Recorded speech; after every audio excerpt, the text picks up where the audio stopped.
आज हम BA final के स्टूडेंट हमारी पाठ्य पुस्तक में संकलित दूसरे नंबर पर कवि धर्मवीर भारती का जीवन परिचय करेंगे। मैंने आपको पिछले परिचय में भी बताया था कि जीवन परिचय को हमेशा 3 हिस्सों में विभक्त करना चाहिए। पहले हिस्से में कवि का जीवन परिचय, दूसरे हिस्से में प्रमुख रचनाएं / साहित्यिक पुरस्कार इत्यादि, और तीसरे हिस्से में कवि की साहित्यिक विशेषताओं को करना चाहिए। तो अब हम धर्मवीर भारती का साहित्यिक परिचय करेंगे। सबसे पहले हेडिंग बनाएं जीवन परिचय। धर्मवीर भारती ने आधुनिक हिंदी साहित्य के भंडार को अनेक रूपों में संपन्न किया।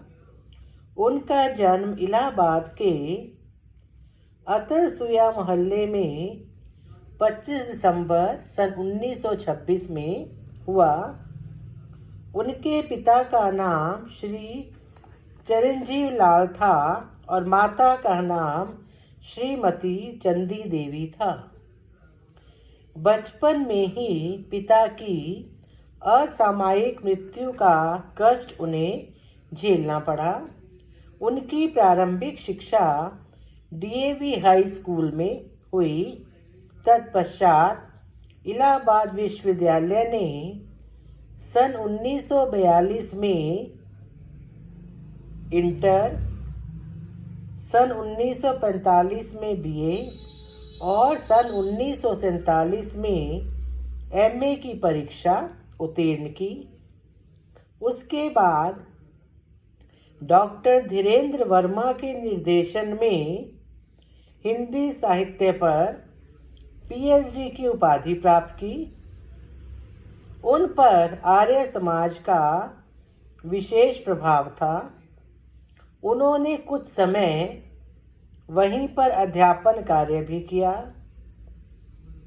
धर्मवीर भारती बहुमुखी प्रतिभा के धनी थे और साहित्य की विविध विधाओं के कुशल रचयिता भी थे। उन्होंने हिंदी के प्रतिष्ठित साप्ताहिक पत्र धर्मयुग का संपादन भी किया।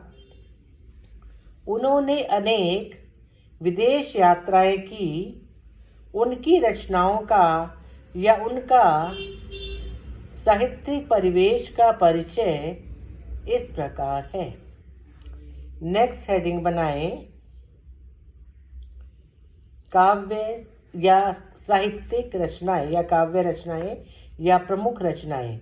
वैसे विद्यार्थियों को रचनाएं हेडिंग बनाना चाहिए ताकि उसमें काव्य, उपन्यास, नाटक इत्यादि सभी की विषय नाम शामिल किए जा सकें।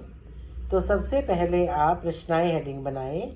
उसके बाद लिखिए काव्य संग्रह, ठंडा लोहा, 7 गीत वर्ष, कनुप्रिया, सपना अभी भी, आध्यात्म, मेरी वाणी, गैरिक वसना आदि।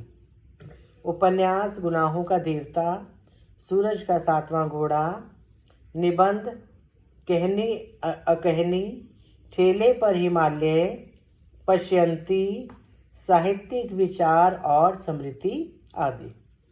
रिपोर्टाज ब्रह्मपुत्र की मोर्चेबंदी, एकांकी, नदी प्यासी। ये थी इनकी प्रमुख रचनाएं। इन्होंने पुरस्कार और सम्मान भी अर्जित किए। 1972 में पद्मश्री से सम्मानित किया गया और सन 1984 में हल्दी घाटी श्रेष्ठ पत्रकारिता पुरस्कार, राजस्थान सन 1986 में संस्थान सम्मान, उत्तर प्रदेश हिंदी संस्थान सन 1989 में राजेंद्र प्रसाद शिखर सम्मान बिहार सरकार, सन 1989 में ही गणेश शंकर विद्यार्थी पुरस्कार केंद्रीय संस्थान आगरा, 1997 में उत्तर प्रदेश गौरव आदि पुरस्कारों से डॉक्टर भारती को सम्मानित किया गया। 4 सितंबर 1997 को इस महान कवि का देहांत हो गया। नेक्स्ट बनाएं साहित्यिक रचनाएं या साहित्यिक विशेषताएं। इसमें करिए पद्मश्री पुरस्कार प्राप्त डॉक्टर भारती का काव्य अनेक स्थानों पर घुमाव लेता हुआ आज के युग की चेतना के रूप में प्रतिष्ठित हो पाया।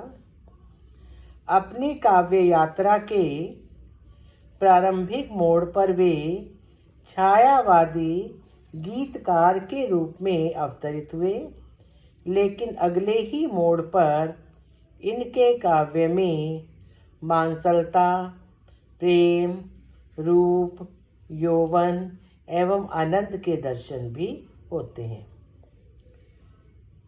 नेक्स्ट हेडिंग बनाएं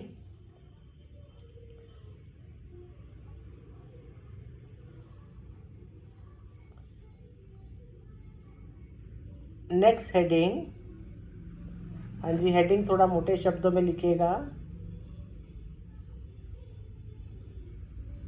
प्रकृति के चतुर चितेरे। धर्मवीर भारती प्रकृति के सफल चितेरे हैं। यहाँ पर उन्होंने अपनी अनेक कविताओं में अपने इस गुण का परिचय दिया है। वे काव्य संवेदना, नवीन जीवन दृष्टि और शब्द कौशल के अनुपम ज्ञाता थे। इन्होंने कहीं कहीं अपने मन की अनेक भावनाओं को प्रदर्शित करने के लिए आशा और निराशा के मिले जुले रूप का परिचय दिया। नेक्स्ट है जीवन संबंधी विचारधारा। इनकी कविता की मूल भावना है जीवन जीने योग्य है, उसे भोगना है, उससे भागना नहीं है। इनके काव्य में प्रेम अनुभूति से लेकर विद्रोहात्मक स्वर तक सभी उपलब्ध हो जाता है। नेक्स्ट है सामाजिक यथार्थ का वर्णन। धर्मवीर भारती जी सामाजिक यथार्थ व्यक्त करने के प्रति सजग हैं। उनके काव्य में कहीं निराशा, पलायन और अनास्था का कुहासा दूर करने के लिए प्रयत्न दिखाई देते हैं और कहीं विषय रूपाशक्ति का भी परिचय है। अनेक विद्वान इनके काव्य में रूपाशक्ति, वासना और काम भावनाओं के पीछे छायावाद की प्रतिक्रिया को मानते हैं। इन फिरोजी होठों पर बर्बाद मेरी जिंदगी, उदास में मुग्धा, गुनाहों का दूसरा गीत आदि कविताओं में यही स्वर प्रधान है। कवि वासना को ही जीवन का मापदंड मानता है।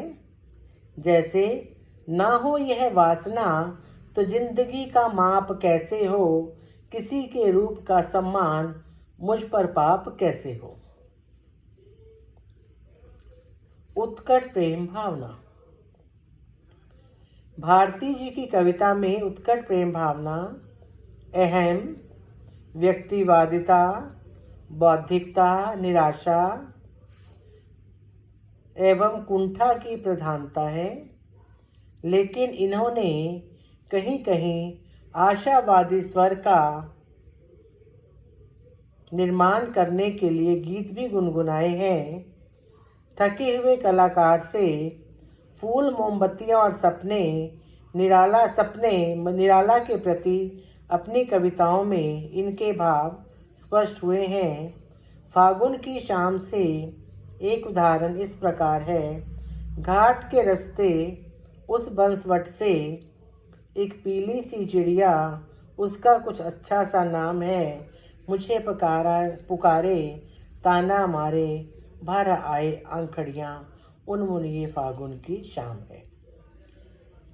धर्मवीर भारती के जीवन परिचय का नेक्स्ट पार्ट या आगे का हिस्सा हम नेक्स्ट वीडियो में करेंगे। टेक्निकल प्रॉब्लम के कारण वीडियो को ज़्यादा बड़ा या हैवी नहीं बनाया जा सकता। तो धर्मवीर भारती के जीवन परिचय के लिए नेक्स्ट वीडियो में कंटिन्यू रहिए। Thank you.